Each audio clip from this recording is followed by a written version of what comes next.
quatrième fois de son histoire, l'institution a reçu un président de la République en fonction. Alassane Ouattara y était ce matin pour présenter aux parlementaires l'avant-projet de la nouvelle constitution. Le président de la République démocratique du Congo, Joseph Kabila, s'est exprimé, lui, publiquement pour la première fois sur les violences meurtrières du 19 septembre à Kinshasa. Joseph Kabila a également évoqué les élections à venir dans son pays. Et puis, au lendemain du passage de l'ouragan Mathieu à Cuba, les autorités ne font pas état de victimes dans l'immédiat. Cependant, de nombreux dégâts matériels ont été enregistrés. Voilà pour les titres. Madame, Monsieur, bonsoir et bienvenue dans cette édition. Je vous le disais tantôt, ce mercredi 5 octobre 2016 est un jour mémorable pour le Parlement ivoirien. Pour la quatrième fois de son histoire, eh bien, l'institution a reçu un président de la République en fonction. Alassane Ouattara y était ce matin pour présenter aux parlementaires l'avant-projet de la nouvelle constitution. Compte rendu Abiba Dambélé Saoui. Ce mercredi 5 octobre 2016 marquera sans nul doute l'histoire de la Côte d'Ivoire. Les députés membres de la deuxième législature, sous la Deuxième République, pour leur fin de mandat, ont l'honneur et la lourde tâche d'examiner l'avant-projet de loi portant nouvelle constitution et de décider si la Côte d'Ivoire doit, oui ou non, entrer dans la Troisième République. Et l'honneur est encore plus grand pour ces parlementaires lorsque l'initiateur de cette nouvelle constitution, le président Alassane Ouattara, vient en personne leur présenter ce projet qui lui est cher. Un acte historique hautement salué par le président de cette institution, Soroki Bafori Guillaume. Monsieur le Président, vous incarnez au plus haut point la légitimité que peut seule conférer l'onction populaire. Monsieur le Président, assurément, la voix du peuple ne trompe pas. La voix du peuple ne se trompe pas. Il y a des hommes qui sont portés par l'histoire, mais il y a aussi, et c'est bien plus rare, de grands hommes qui font l'histoire. C'est pourquoi, irrésistiblement, votre présence me rappelle celle de Félix Houphouët-Boigny, qui prononça ici même, le 7 août 1960, ces paroles fondatrices restées historiquement gravées dans nos annales, et je cite: « Voici arrivé pour toi, ô mon pays bien-aimé, l'heure tant attendue où ton destin t'appartient. » Et le président Félix Houphouët-Boigny d'ajouter: « En vertu des droits inaliénables qu'a tout peuple de disposer de lui-même, et en ce jour béni du 7 août 1960, je proclame solennellement l'indépendance de la Côte d'Ivoire. » Fin de citation. Monsieur le Président, vous êtes le troisième président en exercice à prendre la parole en ce lieu sacré de la démocratie. Le président Félix Houphouët-Boigny le 7 août 1960 et le 25 novembre 1965. Le président Henri Konan Bédié le 22 décembre 1999. Monsieur le Président, si j'ai fait ce rappel, c'est à la fois pour montrer et démontrer qu'il existe une affinité spirituelle et une continuité historique entre Félix Houphouët-Boigny, le président fondateur, et Alassane Ouattara, le président réformateur. Le décor planté, le chef de l'État débute son grand oral. Le cours de l'histoire ayant fini de démontrer les limites des deux premières constitutions. L'avènement d'une troisième république s'avère nécessaire, selon le président Alassane Ouattara, ce conformément aux accords de paix de l'Inas Marcoussi et à une promesse de campagne faite en 2010. Aujourd'hui, le temps est venu de définir ensemble ce que nous voulons vraiment bâtir comme nation. Le temps est venu de décider de ce que nous allons léguer à nos enfants et aux générations futures. Honorable député, mes chers compatriotes, j'ai toujours souhaité rendre à la Côte d'Ivoire ce qu'elle m'a donné. Parce que, je l'ai dit et je le répète, j'aime profondément mon pays. Dans cette optique, j'avais deux priorités. au moment où je briguais la magistrature suprême. Bien évidemment, et en tout premier lieu, l'amélioration des conditions de vie de nos concitoyens. Et, bien entendu, le renforcement de notre démocratie et de l'état de droit. En plus de ces priorités, je m'étais engagé, lors de la campagne présidentielle de 2010, à doter notre pays d'une nouvelle constitution, celle de la Troisième République. Je suis un homme de parole et je suis devant vous pour tenir cet engagement. Avec ces précisions, le chef de l'État peut enfin dévoiler aux députés le portrait de l'avant-projet de constitution. 184 articles, 16 titres et 50 chapitres pour des réformes institutionnelles, juridiques et une protection renforcée des droits de l'homme. Cet avant-projet de constitution réaffirme l'attachement de la Côte d'Ivoire aux droits humains et aux libertés. Il interdit avec une plus grande fermeté toute forme de discrimination fondée sur la race, le sexe, la religion ou l'ethnie. Il garantit le droit de chaque Ivoirien à un libre accès à la justice, à l'information et aux documents publics. Il constitutionnalise l'école obligatoire, l'interdiction du travail des enfants, la liberté de création artistique et littéraire et criminalise le déversement des déchets toxiques. Dans cet avant-projet de constitution, il est clairement établi que seul l'État, les collectivités publiques et les personnes physiques de nationalité ivoirienne peuvent accéder à la propriété foncière rurale et que les droits acquis sont garantis. Il prévoit la promotion, le développement et la protection des droits politiques de la femme. Au niveau institutionnel, cet avant-projet de constitution reprend intégralement les conditions d'éligibilité à la présidence de la République telles que convenues en 2003 par l'ensemble des acteurs politiques lors de la table ronde de l'INAS Marcoussis. L'avant-projet prévoit aussi la création d'un poste de vice-président élu au suffrage universel direct, en même temps que le président de la République, et soumis aux mêmes conditions d'éligibilité. Le vice-président supplée le président de la République lorsqu'il est hors du territoire. Ses attributions lui sont dévolues par le chef de l'État, principalement dans les domaines relatifs à la souveraineté. En cas de vacance de la présidence de la République, le vice-président garantit la stabilité et la continuité du fonctionnement de l'exécutif d'une part et le respect du calendrier électoral d'autre part. L'objectif de cette réforme est qu'en cas de vacance du pouvoir, la succession se fasse dans la paix, car tout comme le président de la République, le vice-président sera élu directement par le peuple souverain. Afin d'offrir plus de visibilité politique, le calendrier de l'élection présidentielle est désormais constitutionnalisé. Le cycle électoral sera ainsi connu à l'avance par tous, avec des dates précises, afin qu'aucun report ou décalage ne puisse perturber la stabilité de notre nation. Le mandat du président de la République est de 5 ans, renouvelable une seule fois. Il en est de même pour le vice-président. Une autre réforme institutionnelle est celle de la création d'un Sénat.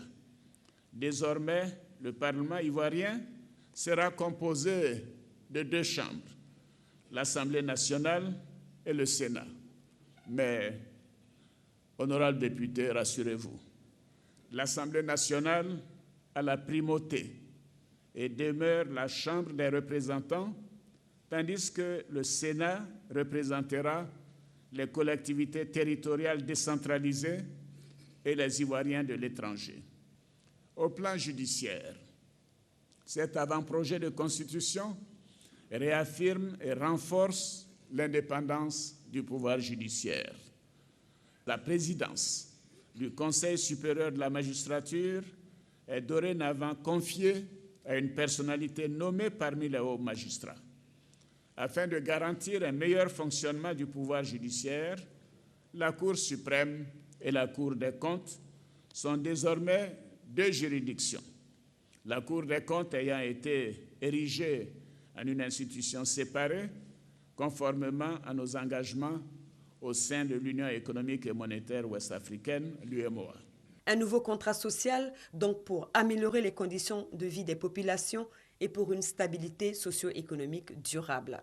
Et le président Alassane Ouattara de clore son propos en invitant les députés à y adhérer massivement.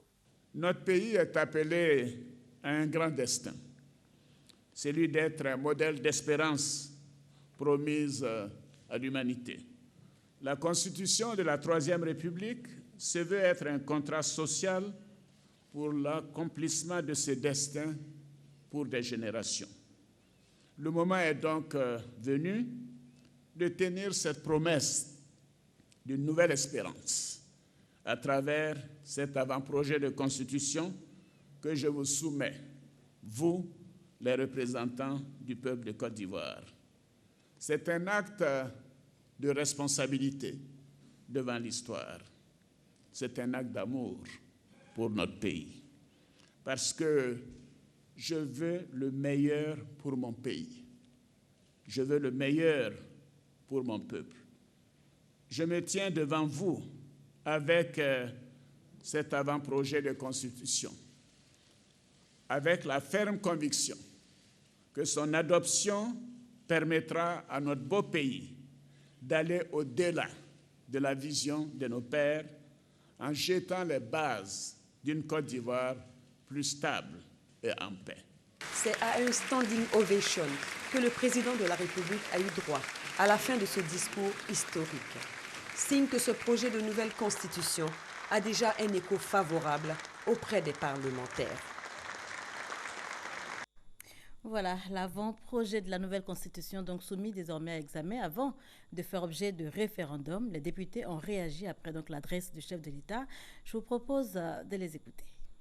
Nous avons eu l'occasion de discuter de ces réformes. Ces réformes, je le constate, ont été bien accueillies à l'Assemblée nationale et je pense que bientôt la population aura son mot à dire. Je souhaite que le peuple adopte massivement ce nouveau projet de contrat social.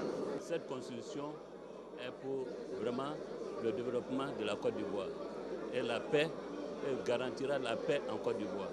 Le président vient de nous dire, de nous mettre au-dessus de nos petites divergences, de penser à ce pays qui est très prospère, dont l'hymne national nous édifie en la matière.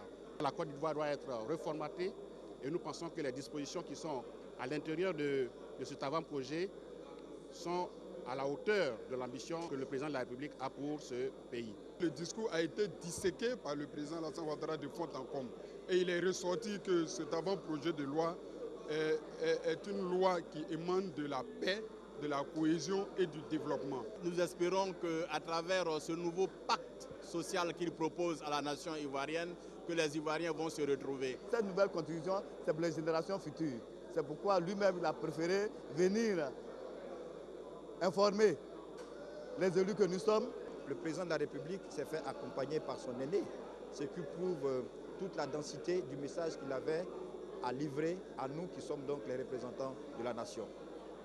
Par ce discours, par cet avant-projet donc de constitution, le président veut en fait nouer ce pacte social qui va donc consacrer l'avènement de la Troisième République. Le président nous a convaincus qu'il optait pour une Côte d'Ivoire moderne et une Côte d'Ivoire de paix, de stabilité. Il peut être certain que nous sommes maintenant convaincus et que nous serons en bataille pour le oui dans nos circonscriptions. Partout nous irons. Le président a tenu un discours historique et pour paraphraser donc le président de l'Assemblée nationale, l'éléphant a pari et le peuple a compris. Le président de la République est en train de suivre la voie la plus démocratique qui puisse exister en venant déposer l'avant-projet de constitution devant les parlementaires. Nous sommes mis devant nos responsabilités et la nation entière nous regarde. Nous avons connu une décennie de crise et aujourd'hui le président de la République a bien compris l'exigence du peuple ivoirien. Et c'est en cela que le président de la République nous donne cet avant-projet de loi afin que nous ramenions la stabilité à la Côte d'Ivoire. Cet avant-projet de la Constitution garantit le droit humain à tous les Ivoiriens. Ensuite, ça garantit, ça va à l'encontre de toute forme de discrimination et surtout, ça garantit la promotion politique et professionnelle de la femme. Nous épousons sa vision, nous épousons ses orientations, nous épousons entièrement cette nouvel élan qu'il veut donner à notre nation. C'est un discours rassurant qui fait d'abord le bilan de toute sa gestion, qui a permis à la Côte d'Ivoire de faire un bond en avant. Et en plus de cela, la nouvelle constitution va permettre de parfaire ce qui n'allait pas. Le fait que le président de la République soit lui-même venu à l'Assemblée nationale présenter le projet nous réconforte. Et ça nous mettra à l'aise pour expliquer à nos populations le bien fondé de la Constitution.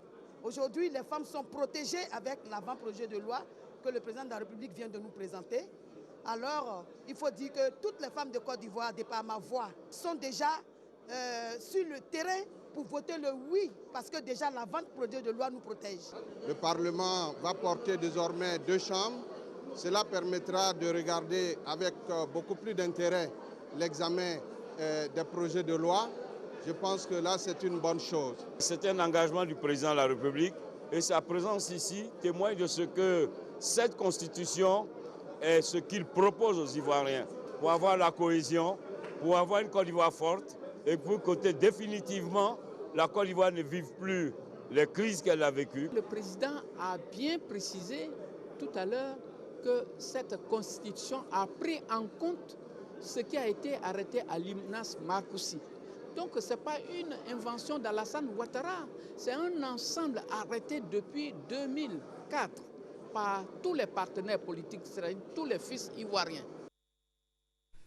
Voilà, réaction donc des parlementaires après l'adresse du chef de l'État. L'AFD, l'Alliance des forces démocratiques, coalition des partis de l'opposition, était face à la presse ce matin après le report donc de son sitting annoncé devant l'Assemblée nationale ce mercredi. L'AFD, qui conteste le projet d'élaboration d'une nouvelle constitution en Côte d'Ivoire, a annoncé pour bientôt un meeting.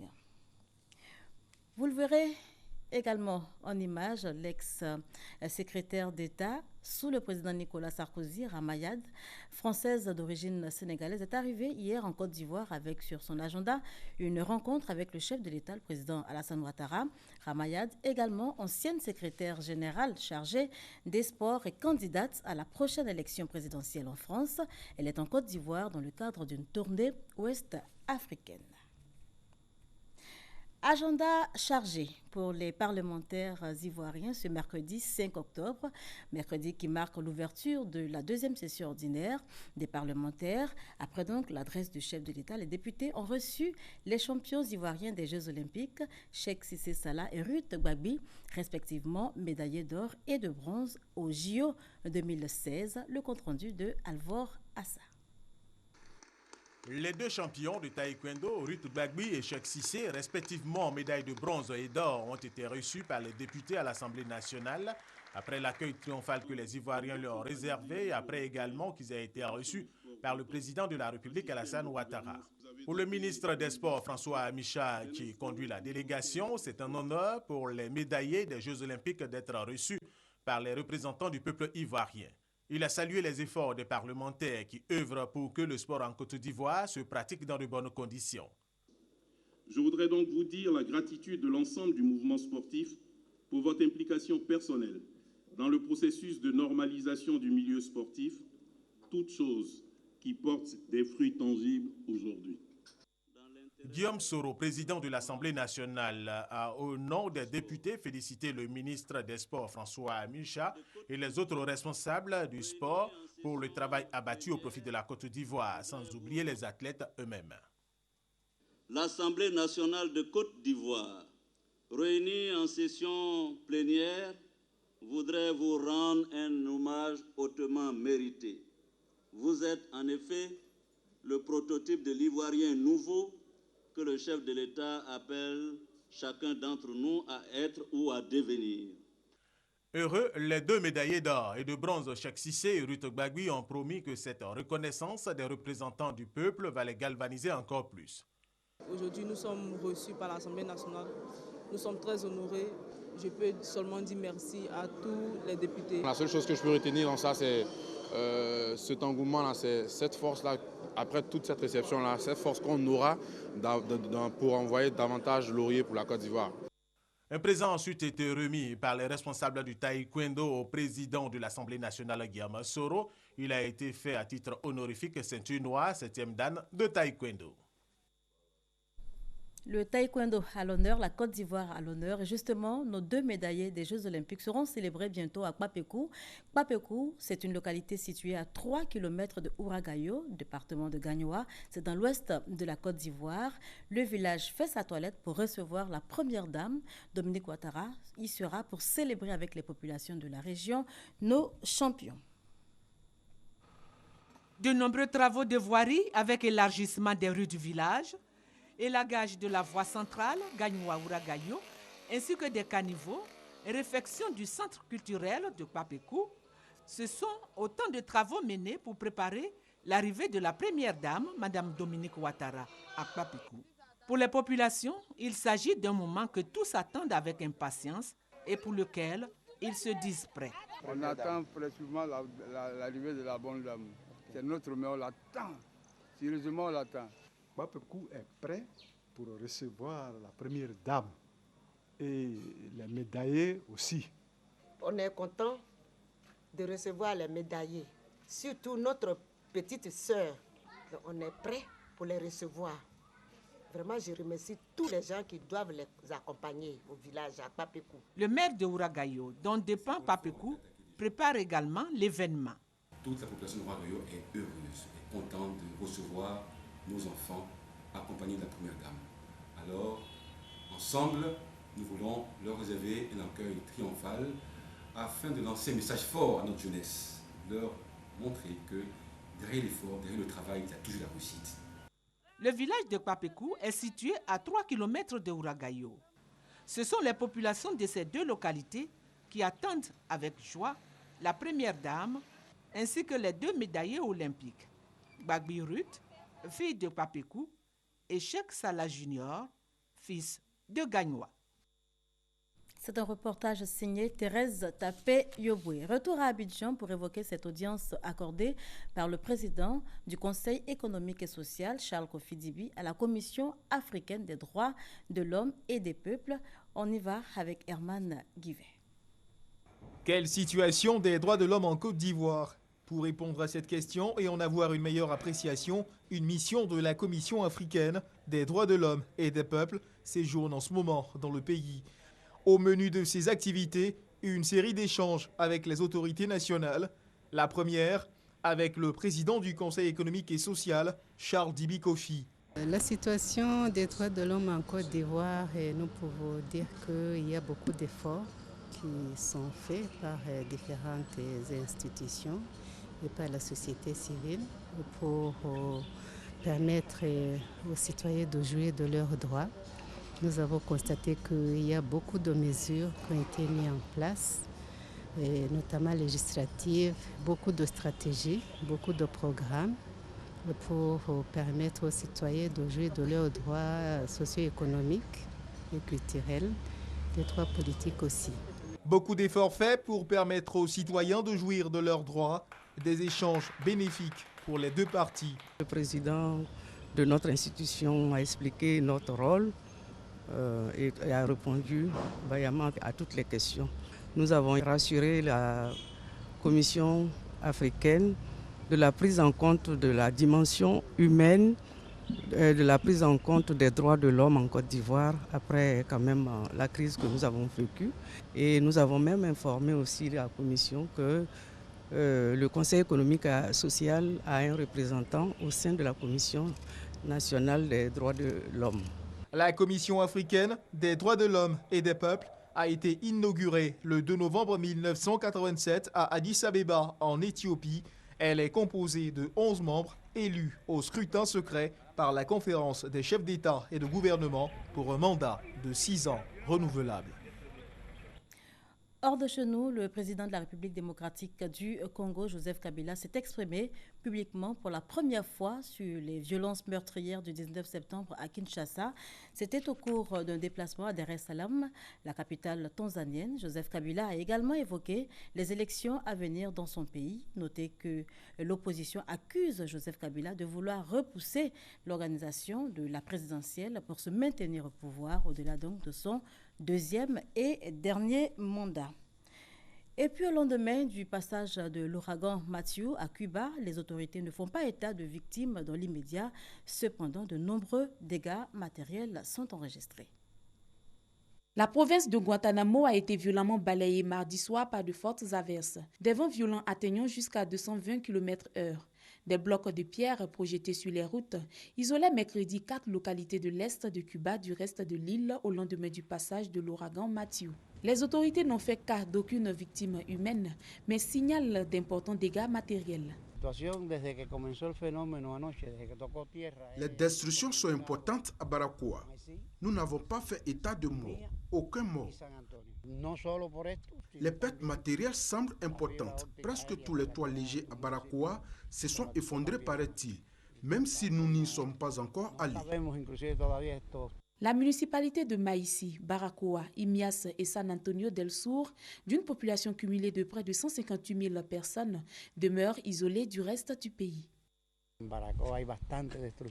Depuis que le phénomène a commencé hier soir, les municipalités de Maïsi, Imias et San Antonio ne peuvent plus communiquer. Pas seulement à cause de ça, mais aussi parce que la fibre optique aérienne qui va à ces villages a été coupée cette nuit. Donc, on ne sait pas encore la situation de ces 3 municipalités. La situation reste complexe pour les autres localités. Avant Cuba, Matthew avait balayé Haïti et la République dominicaine, faisant au moins 9 morts. Cette nuit, c'est la ville de Floride, aux États-Unis, qui est dans l'œil de l'ouragan. Voilà, un commentaire signé Astou Touré et Herman Niamien, l'ouragan Matthew qui donc menace désormais les côtes est des États-Unis. Ce rappel avant de nous dire au revoir, 184 articles, 16 titres, 50 chapitres. L'avant-projet de la nouvelle constitution a été présenté ce matin par le chef de l'État aux parlementaires. Il est donc désormais soumis à examen, ce avant de faire objet de référendum. Et ce sont ces images qui mettent un terme donc à ce journal. Merci de nous avoir suivis. Passez une excellente soirée sur RTI1.